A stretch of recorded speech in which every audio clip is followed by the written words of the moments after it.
It's wet, it's wild, it's non-stop whitewater action, challenging the best kayakers and canoeists in the world. The brand new Whitewater Center in Pau, France plays host to the fourth stage of the World Cup and the first of three legs in whitewater slalom. While the racers dream of gold, this venue is a dream come true for the French program.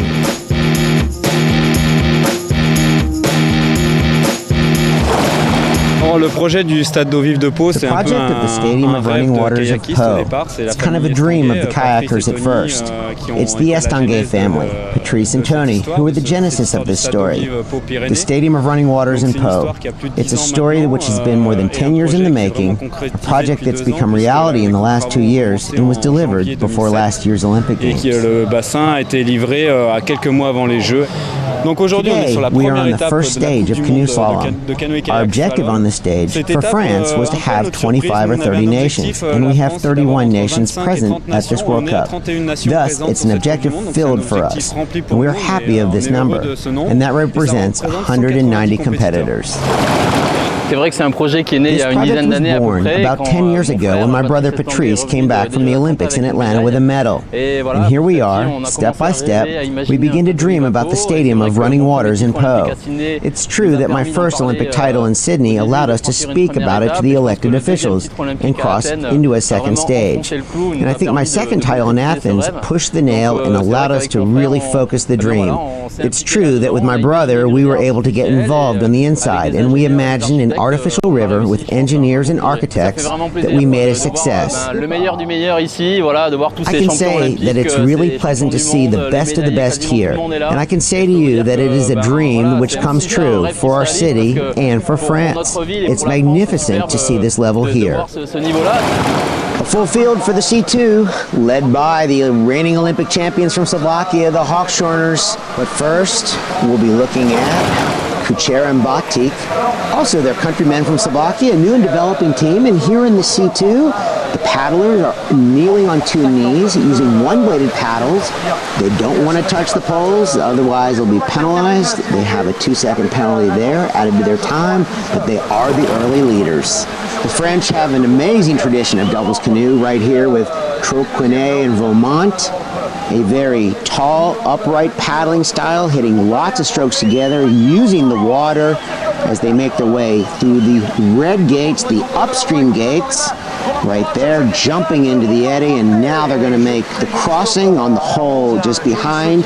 Very smooth, very nice, working with the water very well. The French have got to be happy with the development of this team.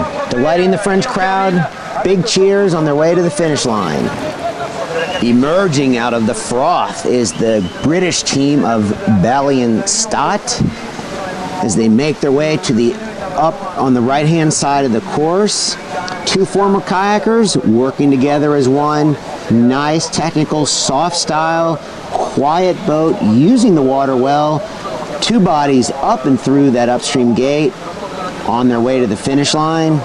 Picked up some penalty seconds, and it won't be enough to take the lead, but a good start to the season. Two French paddlers that have teamed up as Olympic silver medals in the men's kayak from Beijing, Fabien Lefebvre, and canoe paddler Denis Gargaud-Chanou. They're looking great, making their way down through this course. They make their way up through the upstream on the far side of the river. Look at them get that pivot turn on the back edge of the boat, moving the boat very nicely to the finish line. Good sprint, and the two boys are very excited. Contrast of style here with the Czech paddlers, the seasoned Czech paddlers of Wolf Stepanek, Olympic medalist in Athens and in Beijing. Slower, methodical, powerful, together, and on the way to the finish. And not on their way to the finish are the Hawkshorners, the reigning Olympic champions, getting pinned on a rock. The water stacking up on the boat as they try to free themselves, and they're now just coming loose, and that is not going to help them in their result today. They're tired. They are not going to finish this run the way they had hoped, not the way they wanted to start the 2009 World Cup season. Moving down the course now is Luque brothers from France. They're twin brothers, which Many people think gives C2 paddlers an advantage because the paddlers are reading each other while they're reading the water. And look how quiet these guys are on the water. They're really working well. They're not big, overpowering guys.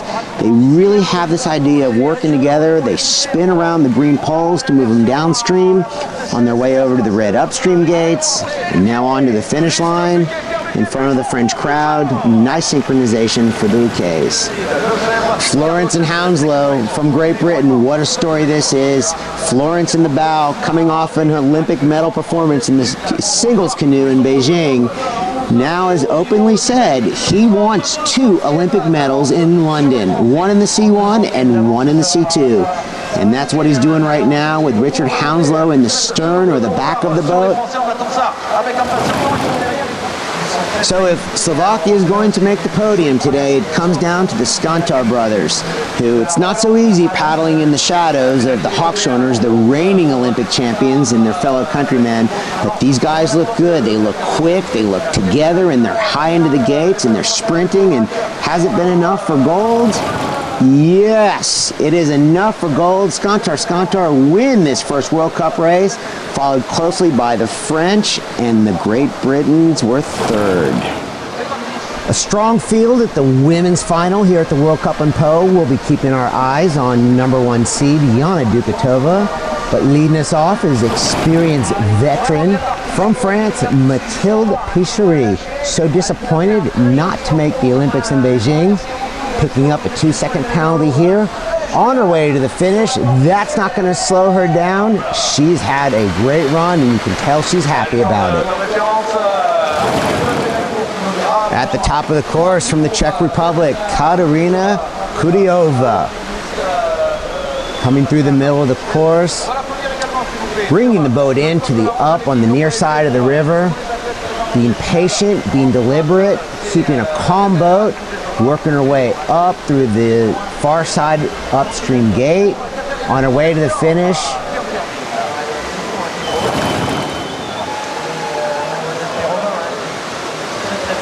Russia's Alexandra Perova having problems in the middle of the course as the water piles on the stern, sending her boat offline, and she is working hard to get back on. Little bit low into the up on the far side of the river, but she's back on track, trying to get back on the water. She's got to be tired after fighting with the water. Now on the bottom of the course, making her way over to the final upstream gate. And out into the current for one last peel out, and on the way to the finish line.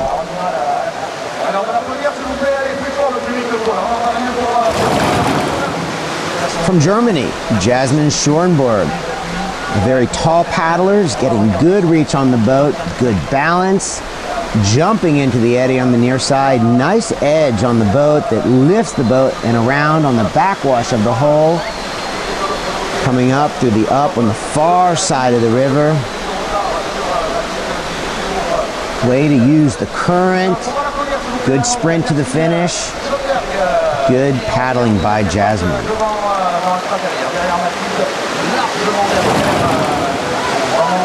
If it's power paddling in the women's class, we must be looking at Austria's Corinna Kuhnli. Big, strong paddler. She uses a lot of backstrokes, which tends to slow the boat down. She knows she's strong, but she's got to trust the water just a little bit more and get the power of the current working for her. Jumps into the eddy behind the upstream. There's a backstroke, slows the boat down. And now she's got a slower surf going across the hull. She's working hard. If you look closely, you can see the fatigue beginning to set in. The arms are getting a little bit heavier. But it's whitewater slalom. You've got to paddle all the way to the finish, and she seems determined to do that.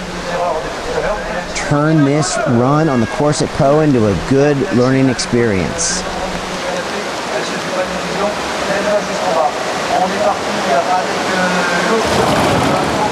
Looking at Germany's Melanie Pfeiffer doing a nice upstream turn around that red pole. Great body control, quick blades, uses the water very well. Look at that patient, let the water pile up on the boat, push her towards the finish with the least amount of work. Nice sprint to the finish and going to be a great result for Melanie. The Czech Republic's Marie Ryhoskova is their next chance for a medal. A nice turn around the upstream on the near side of the river. A deep surf high into the eddy on the other side, too high. She's going to have to back around. Takes a lot of energy and a lot of time. That is a tough feeling there, but she'll get back online and make her way to the finish. Now looking at Emily Fair from France, 2008 Olympian. Ooh, ducking into that gate, taking a 2-second penalty. Now into the upstream gate on the near side of the river. Nice tight turn on the back of the boat. Good smooth crossing.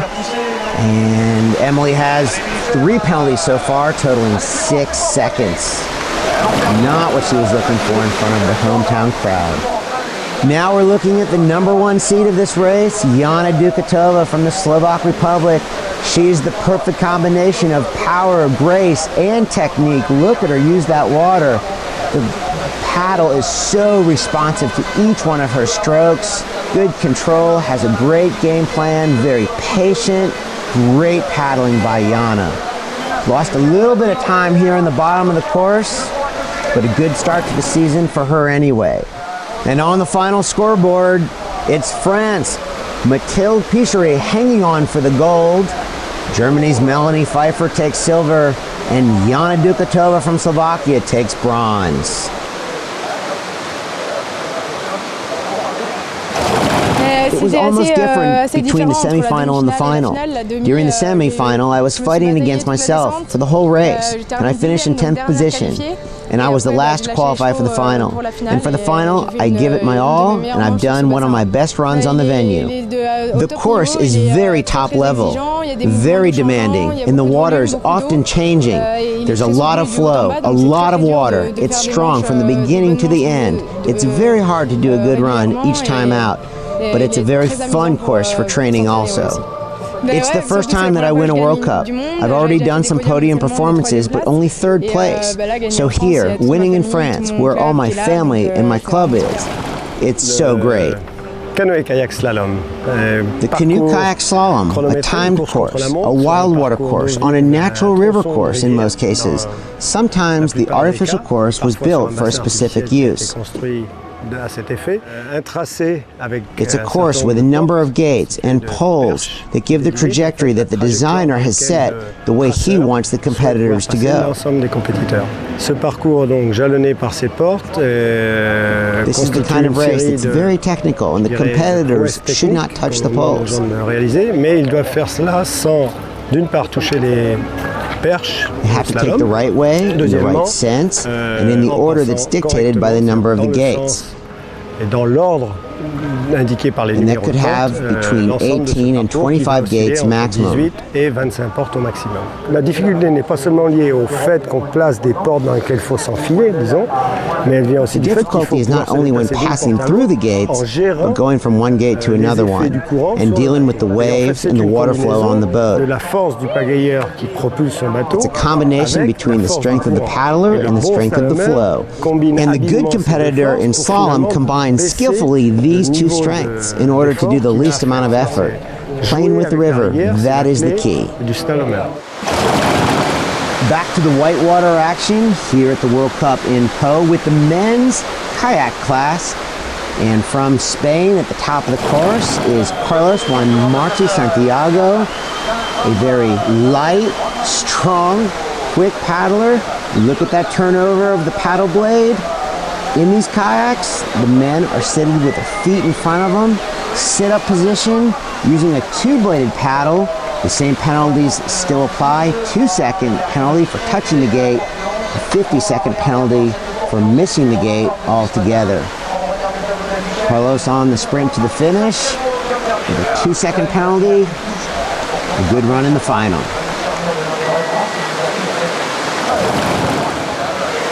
At the top of the course for Germany, Sebastian Schubert, following in a great tradition of German's men's kayaks, including a gold medal at the Olympics last year in Beijing for Alexander Grimm.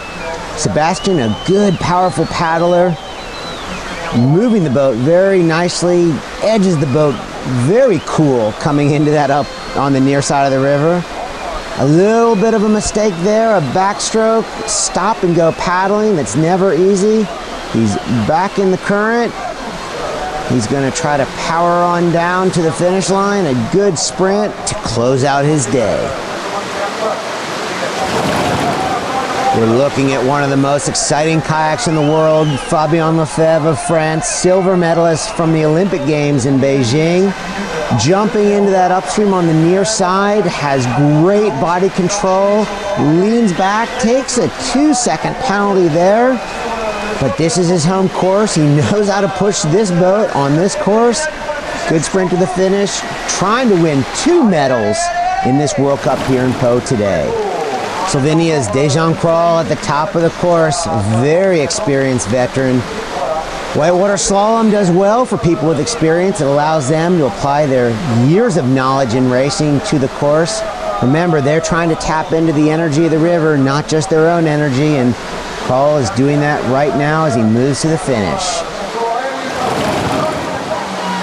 One of the sport's pure technicians, Campbell Walsh from Great Britain, rotates around that green downstream gate over to the up with some really quick strokes. Great boat movement on the water now. Jumping into the eddy, good body control on the back deck of the boat. Clean crossing, maybe a little bit of a hitch coming into the eddy behind the second upstream gate. Campbell's got that quick stroke rate. Moves into the eddy. Oh, and he gets his paddle caught between the crevice and the rock. That's going to slow him down. But it's about recovering from a mistake. Campbell's off to the finish.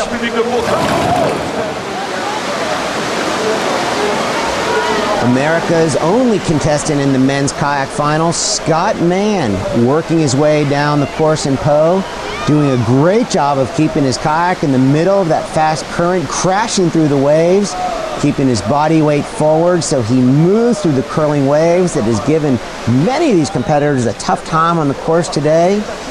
Oh, and he comes in just a little bit high into the upstream, backs around the gate, good boat control, rides across. Oh, and he keeps his speed going around the upside of the upstream gate. Turning around, that is called good Plan B kayaking by Scott Mann. A good experience in the final for Scott.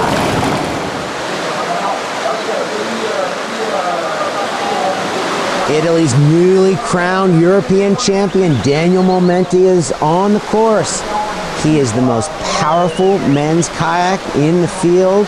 Look how responsive the boat is to the paddle. It slings around these upstreams.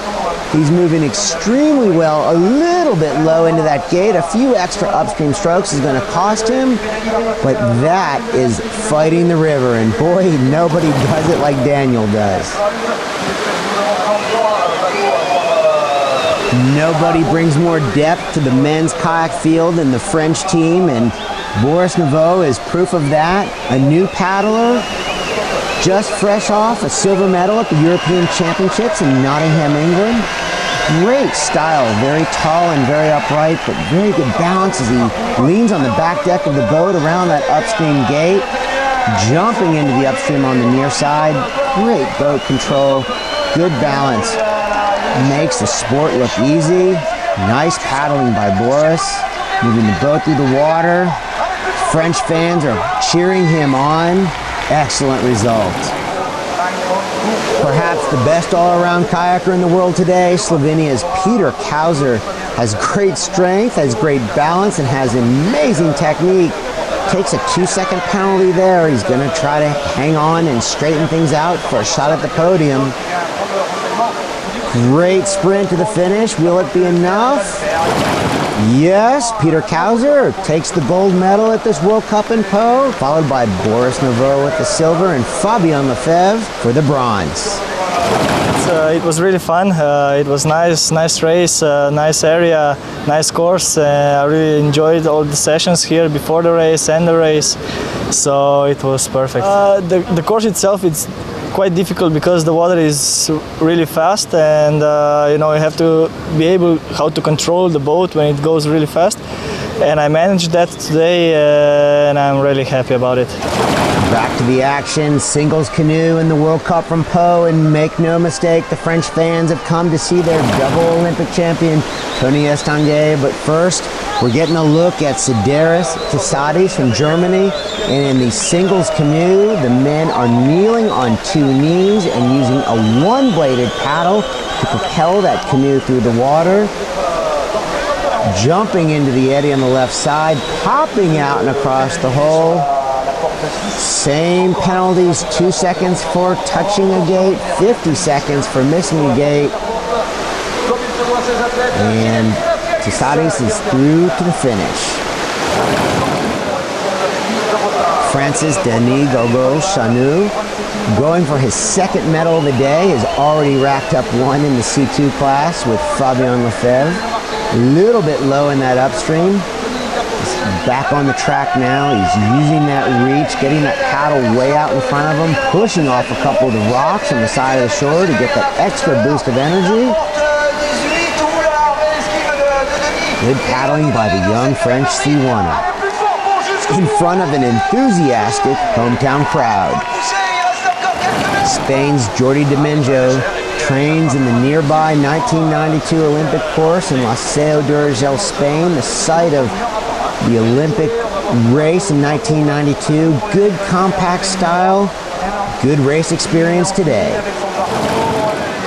But the man of the hour is Tony Estanguet from France, racing in his first World Cup competition on his backyard whitewater course in Po. Look at that top arm. He keeps it way out in front, way up high, keeps the paddle vertical where he can maximize the power. Just like that, he sits on that back deck and that boat zips around. Few extra strokes up through the upstream gate near the bottom of the course, down through the remaining waves. French fans are cheering him on. The final racer from Spain, Ander Elosegui, trying to build some momentum off a great 4th place finish at the Olympics in Beijing, China last year. Good, soft work around the upstream gate. Good balance, good control, and a good sprint to the finish. Great Britain's David Florence won an Olympic silver medal in Beijing last year. He already has a medal from the C2 event with Richard Hounslow, now working on his C1. Good crossing behind the hole. He's very tall, gets excellent reach, and has fantastic balance for a tall paddler. A lot of the tall paddlers tend to be off balance, but not Florence. Keeping speed equals stability, and he is stable on his way to a podium position. Slovakia's Mate Benes is at the top of the course, one of the promising up-and-coming paddlers in a country rich in canoeing tradition, which may make you wonder, where is the Olympic reigning champion? Well, this course is a difficult one, and Michael Marticon missed the final, finishing 13th place, but you know who's not having a hard time with this course is Benes, on a great sprint to the finish line. Good paddling in Po. Germany's Jan Benzin ready to make amends for a 12th place finish in the Olympics in Beijing. Jumping into the eddy at the upstream on the near side. Great edge work, good balance, soft ride across the hole, carrying his speed up and through that upstream gate. Nice reach, staying in the fast current. This is the guy who looks like he wants to win a World Cup race. Slovakia's Alexander Slavkovsky is the final competitor of the day. Alexander is a very flexible athlete who can put power on in amazing positions like that one right there, swinging the stern around, making this look easy, pulling himself around that upstream gate. He links all these moves together so nicely, and it's great to see Slavkovsky racing well again.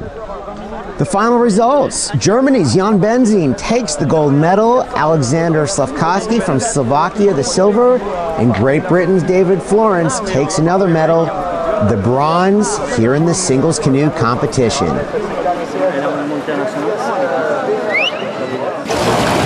Der Lauf war ziemlich gut. It was pretty good. From the start on, I was online. The gate 3 to 4 was okay, and near the end of the race, I really had to concentrate in order to get all of the gates and to be the fastest in order to win. The course here is really good. The venue with the nature and the wild water is very nice. It really is one of the best courses in the world. It was hard because the water is changing and the waves are moving, and it's hard to get the waves, and you have to look at the race and where the waves are so that you can catch the waves to be in the gates. This is pretty hard. Das war eines der schwersten Dinge. Und dann war die Strecke noch schwer gehängt und das musste man dann auch noch treffen und das musste man erstmal verarbeiten dann. The course in Po certainly lived up to its billing. It challenged some champions and it helped to create some new ones. Be sure to join us next week for the 5th stage of the World Cup when these top canoers and kayakers travel to Bratislava, Slovakia to challenge the whitewater channel of Čunovo. We'll see you then.